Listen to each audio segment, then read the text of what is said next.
Bueno, y voy a empezar así nomás a un tema, a dar una reflexión en enfermería, ¿no? Y yo siempre ando innovando y siempre estoy en contacto directo con los enfermeros asistenciales. Eh, Desde mi campo docente me hago una investigación asistencial, me gusta la investigación asistencial y por ende puedo evidenciar muchas prácticas seguras y es lo que es mi fuerte, puedo decir. Y entonces para ver prácticas seguras tenemos que también usar nuestro FODA. Yo creo que enfermería es tiene una gran fortaleza, que somos un equipo multidisciplinario fuerte en las áreas hospitalarias. Eh, y tiene muchas oportunidades. Tenemos muchas oportunidades en el sentido de que también somos una voz fuerte para hacer cambios importantes en nuestro Sistema Nacional de Salud a favor de la seguridad del paciente. Y la seguridad del paciente más que todo para las personas, no solo a los pacientes, sino a las personas vulnerables. Yo soy muy apegado a las personas vulnerables como son la tercera edad, a los niños, a los neonatos, que muchas veces somos nosotros la voz de ellos. Eh, y para eso también tenemos que ser conscientes y darnos un diagnóstico, qué estamos haciendo bien y qué estamos haciendo mal. Si bien FODA puedo decir, la fortaleza, las oportunidades que tiene enfermería, pero también tenemos muchas debilidades. Tenemos muchas debilidades cuando en nuestras instituciones nos hace falta recursos, o no tenemos el debido conocimiento y saber que ciertos tipos de recursos pueden ocasionar riesgo en eventos en muchos procedimientos. Y es por eso que la innovación nos permite competir en un mundo de constante cambio. Se trata de identificar las tendencias. Y las tendencias hoy en el mundo, de otra forma, los nuevos protocolos, se habla mucho de seguridad de paciente. Pero ¿qué estamos haciendo, enfermería, por la seguridad del paciente? Porque no solo que quede en la literatura, sino que también quede en nuestras acciones y evaluar esas acciones en base en esa seguridad del paciente. Por eso tenemos que, como fortaleza, explorar el potencial creativo que tenemos. Si tenemos que desaprender como tal, tenemos que desaprender, porque muchas veces de nuestros errores aprendemos. Desaprender para volver a aprender y promover soluciones no ortodoxas, o sea, ambiguas a problemas cotidianos que impactan en la salud de nuestros pacientes. Entonces, esto como una pequeña reflexión para este tema. Hoy en el día, en el cuidado de enfermería, hay en la parte cotidiana, hay impactos negativos en lo que son partículas peligrosas. Partículas que podemos observarla y se nos pueden pasar desapercibido. Pero en una terapia infusión ya hay suficiente evidencia científica que estas partículas peligrosas causan daño. Y estas partículas causan daño y también causan muertes en los pacientes. La contaminación por partícula, según la literatura, se refiere a la presencia no deseada de partículas móviles, extrínsecas, no disueltas en una solución parenteral. Partículas móviles, o sea, que migran al torrente sanguíneo. Extrínsecas porque son producidos por el enfermero cuando hace una reconstitución de fármaco, cuando hace una preparación de fármaco, cuando tenemos ampollas, plásticos, etcétera. Estas partículas pueden ser de distintos tamaños, visibles e invisibles muchas veces. Se las define como detectables por inspección visual cuando superan los 500 micras. Son visibles. Abrimos una ampolla, vemos una partícula de vidrio. Son visibles. O sea, esas superan 50 micras. Pero también hay otras subvisibles, que son los que tienen un rango entre 2, menos de 50 micras hasta 2 en general. La detección de partículas subvisibles refiere de pruebas analíticas específicas. Entonces, por ejemplo, un microscopio, etcétera. Si ustedes pueden ver la imagen de la derecha, ¿qué tenemos aquí? Partículas. ¿Qué tenemos aquí? Vidrio. ¿Qué tenemos acá? Medicamentos no reconstituidos, micropartículas. ¿Y qué nos dicen los estudios científicos ya? Que la contaminación de partículas presente en el compartimento intraluminal, o sea, en el medio vascular, entra directamente al cuerpo y estas partículas con tan solo 1.5 micras pueden ocasionar obstrucciones en el paciente. Por eso pueden ocasionar trombos y eso se llama trombopartículas. Y hay estudios que las partículas de contaminación de medicamentos por vidrio en vía parenteral. Publimed ya ha hecho sus primeros estudios, es más, hay más estudios, pero yo traigo lo más relevantes. Indica que se encontró al menos una partícula de vidrio en el 22% de las ampollas de 1 ml y 56% y 39% de las ampollas de 2 ml, partículas de vidrio. Cuando aspiramos, ¿dónde cree que van a ir esas partículas? Al torrente sanguíneo. Y en el torrente sanguíneo, ¿dónde se va a alojar? Se va a alojar en la íntima de la vena. Y el cuerpo, al detectar cuerpo extraño, lo forma trombos. Y dependiendo la característica de ese trombo, va a los pulmones. Y en los pulmones se puede transformar en trombopartículas. Y puede haber una embolia gaseosa o una tromboembolia. Entonces, ¿cuál sería? ¿Qué nos dice este su estudio? Que se utilizaron agujas de 18 y 21, son las que más adoramos, ¿sí o no? Las agujas de 18 y 21 Gauss son las que más adoramos porque por su característica, que son más grandes, diluimos más rápido, hay menos resistencia netamente a presión negativa y tienen contaminantes de vidrio. Muchas de estas ampollas de 2 ml produjeron múltiples partículas de vidrio al abrirse.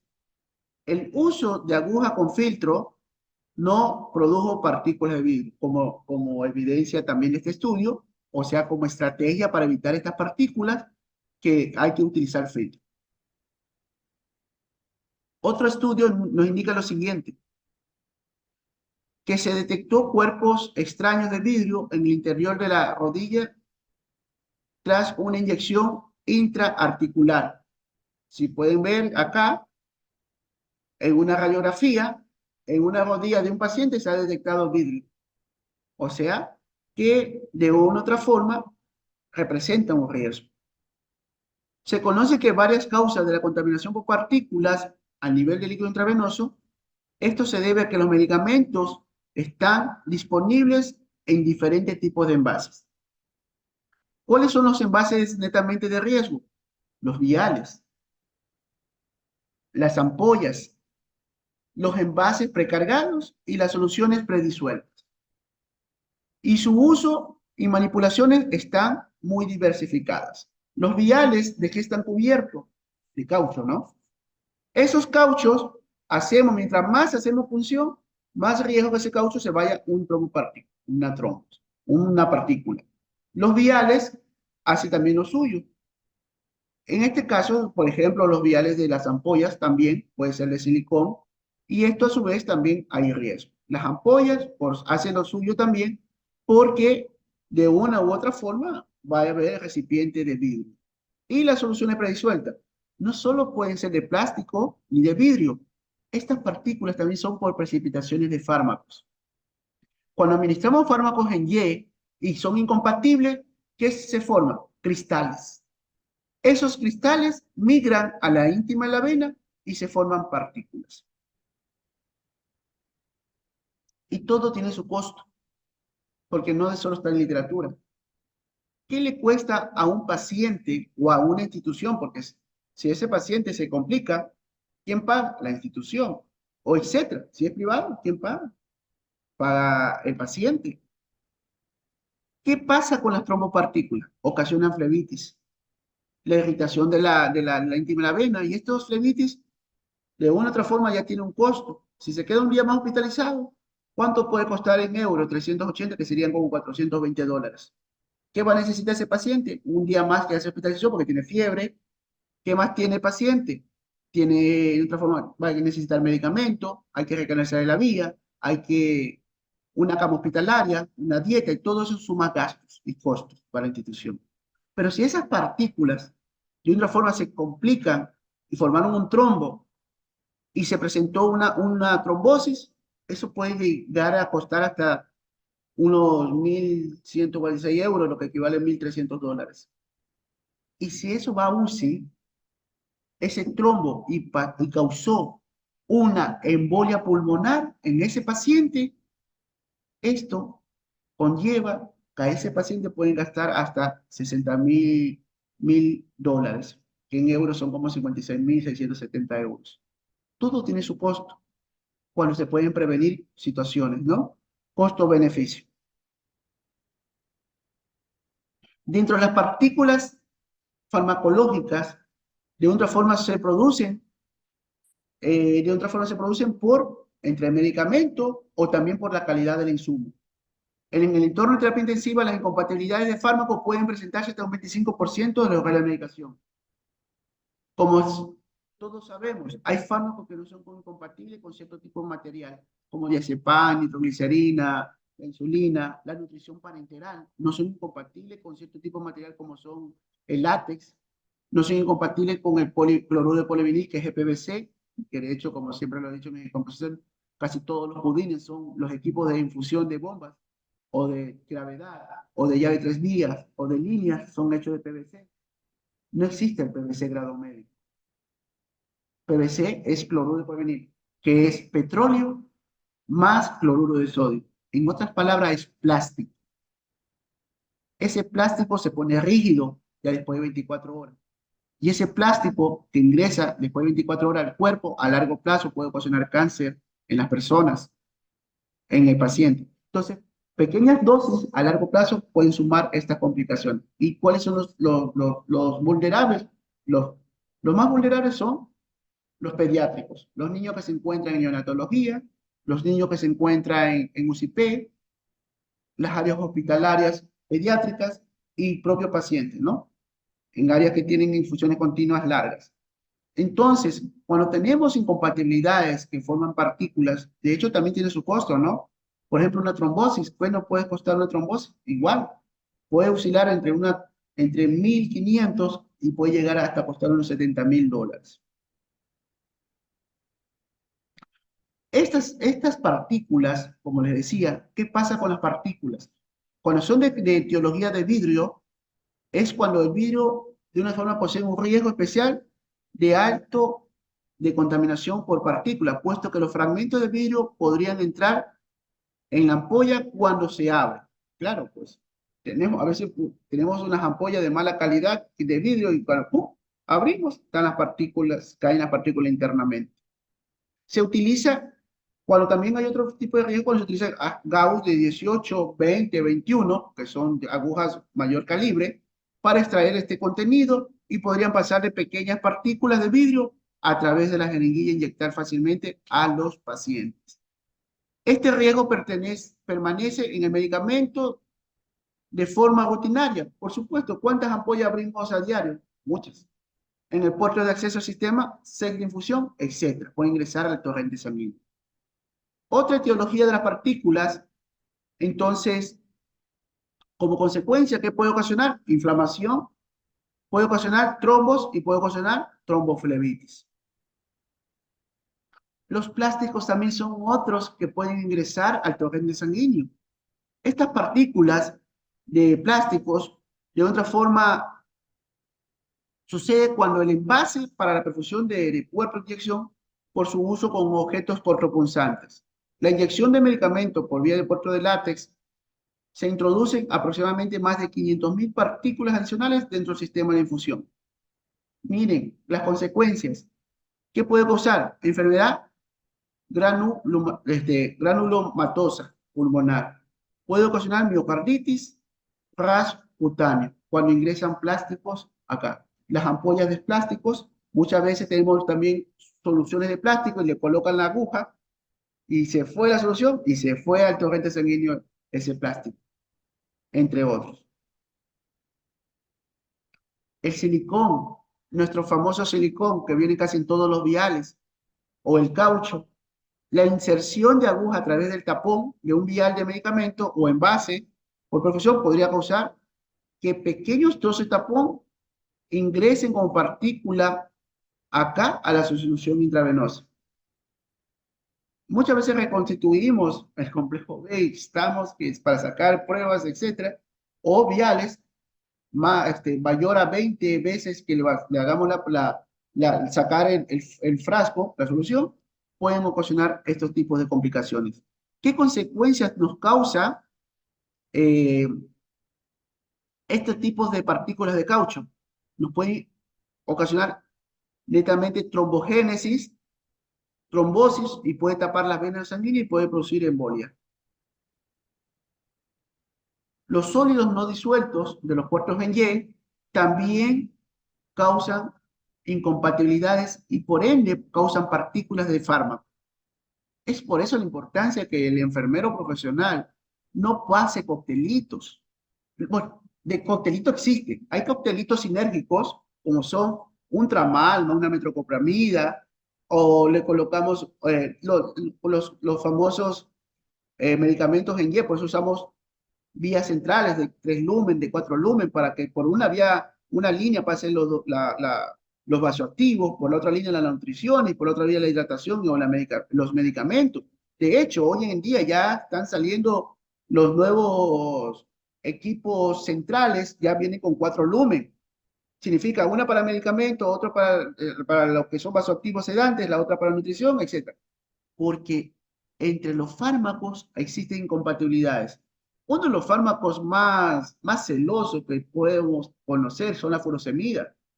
La furosemida no se lleva con ningún otro fármaco. De hecho, debe pasarse sola. Si hay que pasar una furosemida directamente, hay que lavar primero el lumen. Si vamos a pasar directo, lavemos el lumen con 20 ml para pasar una furosemida directo, porque se empieza a precipitar con otros fármacos. La miodarona, los antibióticos mismos.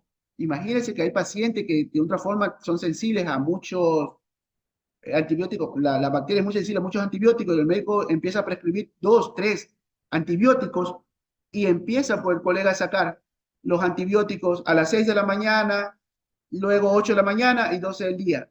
Tenemos 3 antibióticos consecutivos en la mañana. Recuerden bien que los aminoglucósidos no se llevan con las penicilinas, o sea, una gentamicina que yo le pase a las 6 de la mañana y a las 8 de la mañana empieza una cefalosporina, una ceftriaxona, imposible. Hay incompatibilidad farmacológica internamente o cuando pasamos por puerto en Y. Las vancomicinas no se llevan con los aminoglucósidos. Entonces, ¿cuál sería la complicación ahí? Fallo terapéutico de antibiótico, resistencia antimicrobiana, RAS alérgico por el medicamento, o sea, le estamos ganando gratis una flebitis al paciente. Entonces, la farmacodinámica es clara con lo que son las interacciones farmacológicas y las incompatibilidades. Y cuando los fármacos no son muy bien disueltos, lo que podemos aparte ocasionar son las famosas partículas de fármaco. Entonces, después de la administración de fármaco, hay que lavar el microgotero. ¿Con cuánto lavamos un microgotero? Se recomienda lavar con 30 o 40 ml porque todo el trayecto del microgotero debe ser lavado para que no, entre comillas, no quede resto de fármacos, para evitar estas partículas que se forman. Y esas partículas causan daño en el paciente. Entonces, los sólidos no disueltos en fármacos o soluciones parenterales también pueden ser fuente de contaminación de partículas. Los pacientes de UCI se enfrentan a un promedio de 10.000 micropartículas al día, procedente del cambio de conectores de infusión y de las reacciones de varios fármacos administrados. En ciertas ocasiones se pueden administrar más de 50 medicamentos en diferentes días en pacientes. El problema de este riesgo de inserción entre estos, lo cual forma precipitado, son los cuales son administrados como partículas. Las consecuencias de la salud ya lo sabemos, ¿no? Partículas, ¿dónde pueden afectar a estos órganos, no? Se pueden migrar al cerebro, al corazón, a un vaso, al hígado, a los vasos sanguíneos, al intestino, riñón, etcétera. Y ahí están las complicaciones. Pero cuando van las partículas de caucho, vidrio, plástico, etcétera, lo primero que va a ocasionar flebitis. Luego, la flebitis, si se forma ese trombo migra, puede dañar los pulmones, pueden dañar los riñones, pueden dañar el hígado y pueden dañar el vaso, colegas. Y les cuento una experiencia que se me está pasando por alto en un hospital pediátrico local. En un momento me invitaron a, a buscar la incidencia, por qué hay muertes de tromboembolias, y se pudo detectar. Yo siempre soy en contra de los insumos marca Patito, yo le llamo, o insumos de baja calidad. Este, no había etiología por la causa de tromboembolia del paciente. Si todo, la prescripción aparentemente se administró todos los fármacos, todo, no había ninguna causa aparente. Entonces, era algo ilógico porque los niños, miren, los niños de la unidad de cuidados críticos pediátricos tenían incidencia de tromboembolia y fallecían. Son vulnerables. Y en una, así nomás, en una investigación aleatoria, ojalá un momento pueda publicar con la autorización reglamentaria, aleatoria, los equipos de bombas no tenían filtro. Los equipos de bomba en función no tenían filtro. Y qué hacen estas casas comerciales? Bueno, dice, bueno, le damos, por este que no tiene filtro, le vamos a dar 50 más. Pero la muerte, ¿quién me devuelve la vida a ese niño? ¿Quién me devuelve ese niño a la familia que se lo quitaron? Si los equipos son de mala calidad que utiliza enfermería, que no tienen filtro para evitar estos trombopartículas, porque la evidencia científica ya le ha dado suficiente. Pero muerte también hay bastante, y son por trombos. Cuando ustedes detecten estos tipos de situaciones de equipos de mala calidad que no tienen filtro, hay una hoja de reporte de eventos adversos. Se debe reportar para que de otra forma nos lleguen equipos de calidad, porque ya la evidencia científica nos da que hay resultados. Vuelvo y repito, la tercera causa de error y que ha causado millones de muertes a nivel mundial, y ya la OMS lo dice, es por la mala administración de fármacos. Y llego a la reflexión de enfermería. ¿Quiénes son los que administran fármacos? ¿Quiénes son los que preparan fármacos? Los enfermeros. Nosotros preparamos fármacos, nosotros administramos fármacos. Entonces, tenemos que tener bien en consideración eso, de que tenemos que trabajar con equipos que vayan a garantizar, a restablecer la salud de ese paciente. Entonces, es importante ese tipo de análisis que tenemos que hacer porque los costos están aquí. Hay bastantes costos. Miren, ¿cuánto costo puede un paciente que se va a UCI por una tromboembolia? 70.000. De lo más básico a lo más complejo en UCI. Entonces, para ir finalizando, entonces las estrategias preventivas deben ser ya que los equipos de microgoteros, que los equipos de bomba, que los equipos de gravedad, todos contengan filtros. La estrategia para evitar esta contaminación es que uso productos de calidad para evitar generación de partículas. Caucho de buena calidad, por supuesto. $3 un equipo versus un equipo de buena calidad, caucho de buena, que no se dañe en el tapón de los viales cuando vayamos a colocar agujas. Uso de productos con una baja carga de partículas extrínsecas, envase de plástico en una vez ampolla de vidrio para evitar incompatibilidades farmacológicas. Podemos también nosotros enfermeros evitar la contaminación de partículas, puede reducirse mediante el uso de filtros para extraer los medicamentos, las ampollas de su administración, especialmente los que se pueden precipitar, las nutriciones parenterales. Todas las nutriciones parenterales deben pasar por filtro, son las recomendaciones. Contaminación por partícula, evitamos contaminación por partícula, contaminación microbiológica y aire de solución. Entonces, existen en el mercado muchos filtros pediátricos y de adultos que se deben manejar para las nutriciones parenterales.